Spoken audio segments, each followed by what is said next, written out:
마가복음 3장 31절에서부터 35절까지 말씀입니다. 같이 읽도록 합니다. 그때에 예수의 어머니와 동생들이 와서 밖에 서서 사람을 보내어 예수를 부르니 무리가 예수를 둘러앉았다가 여짜오되 보소서 당신의 어머니와 동생들과 누이들이 밖에서 찾나이다. 대답하시되 누가 내 어머니이며 동생들이냐 하시고 둘러앉은 자들을 보시며 이르시되 내 어머니와 내 동생들을 보라. 누구든지 하나님의 뜻대로 행하는 자가 내 형제요 자매요 어머니이니라. 아멘. 마가복음 3장 31절에서 35절입니다. 예수님의 진짜 가족이라는 말씀의 제목이 되겠습니다. 지난번 예수님께서 말씀을 전하실 때 먼저 예수님의 그 친척들이 와서 예수님을 붙들어 가려고 했습니다. 그런데 이제 실패하게 되죠. 친족들이 실패하자 이제는 진짜 예수님의 가족이 출동을 하게 됩니다.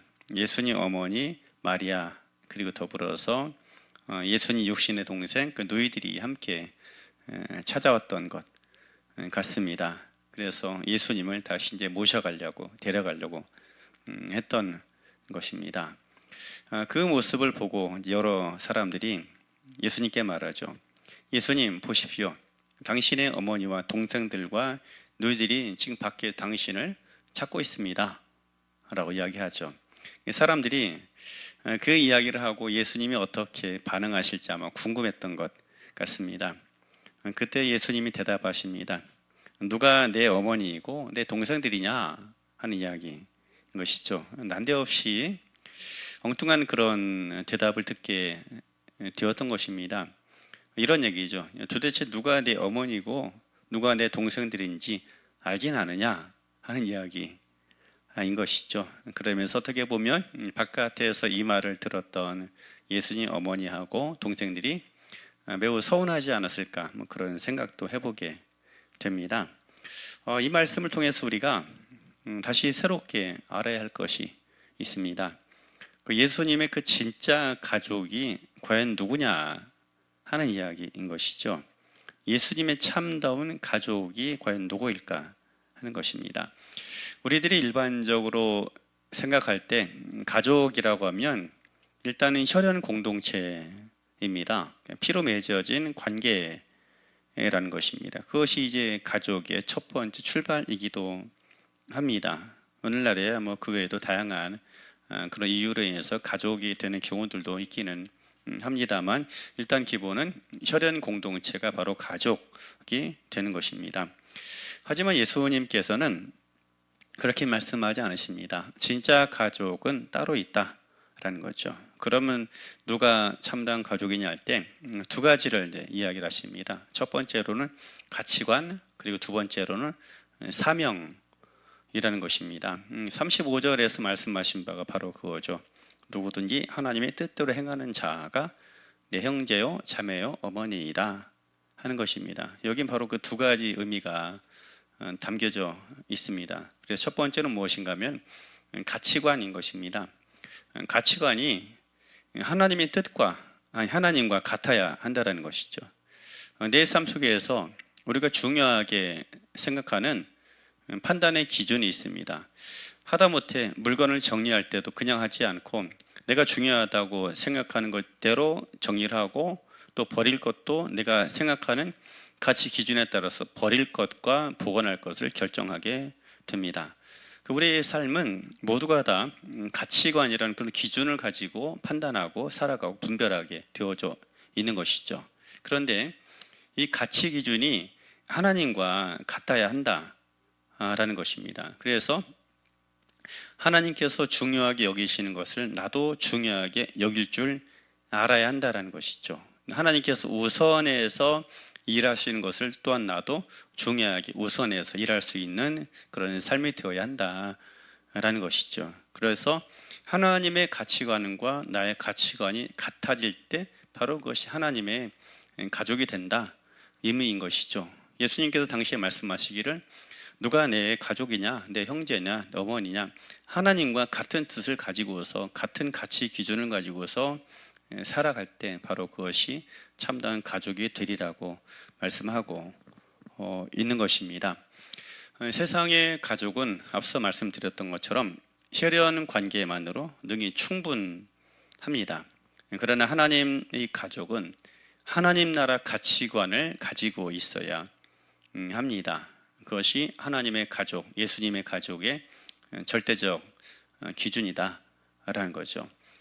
예수님께서 끝까지 하나님을 아버지라 부르실 수 있었고, 또 하나님께서 예수님을 끝까지 이는 나의 아들이라고 부르셨던 이유가 있습니다. 왜 그런가 하면 하나님과 예수님은 그 가치관이 완전히 같은 분이었기 때문입니다. 말하자면 중요하게 생각하는 것이 완전히 같았기 때문이에요. 그럴 때 온전한 가족이 될 수가 있는 것이죠.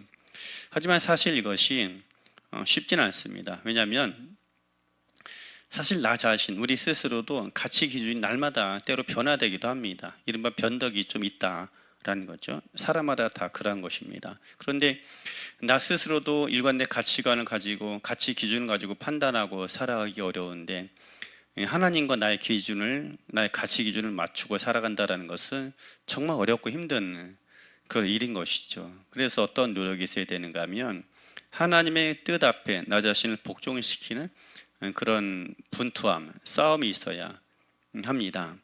예수님께서도 그 겟세마네 동산에서 하나님의 뜻, 특별히 하나님께서 정말 중요하게 여기신 것 앞에 자신의 삶을, 자신의 기준을 내려놓기 위해서 피 흘려 싸웠던 건 아마 기억하시리라고 생각을 합니다. 그러할 수 있어야 합니다. 저절로 하나님께서 중하게 여기시는 것, 같이 중하게 여기는 것처럼 되지 않아요.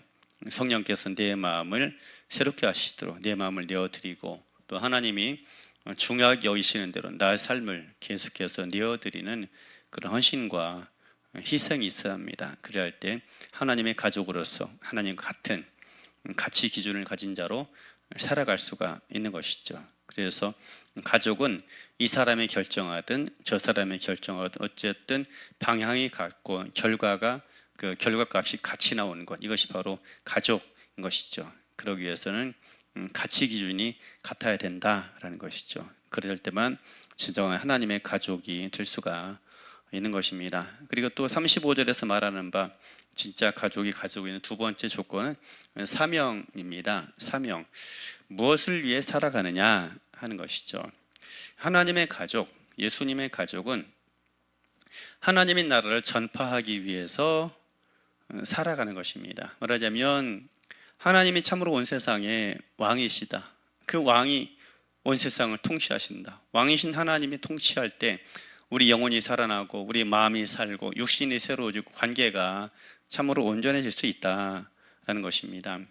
당시만 하더라도 로마의 황제가 통치하고 다스림으로 얼마나 많은 사람들이 눌려서 고통당하고 살아갑니까?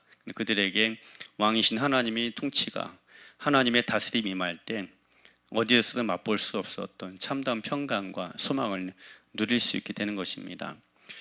우리는 이 귀한 소식의 전파자인 것입니다.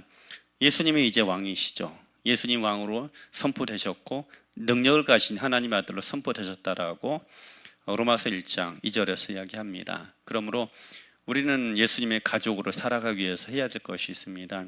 이 복음의 전파자가 되어야 합니다. 다른 것이 왕이 아니라, 또 이 사람도 왕이 아니고 저 사람이 왕이 아니라, 우리 스스로 왕으로 타는 것이 아니라 예수님이 참으로 우리 왕이시다. 예수님이 바로 하나님이시다.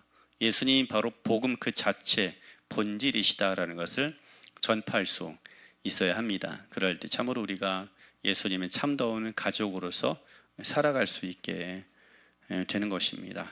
원컨대 오늘 이하로 우리의 가치 기준을 하나님께 둘 수 있기를 소망합니다. 그것 쉽진 않습니다. 그러나 그것을 위해서 나 자신을 내려놓는 그 수고와 헌신과 자아를 포기함이 있어야 합니다. 그리고 하나님의 왕, 예수 그리스도께서 왕이심을 나타내고 이뤄가고 증명하고 전파하고 또 이뤄갈 수 있는 그런 한 날이 되어지길 예수님의 이름으로 축원합니다.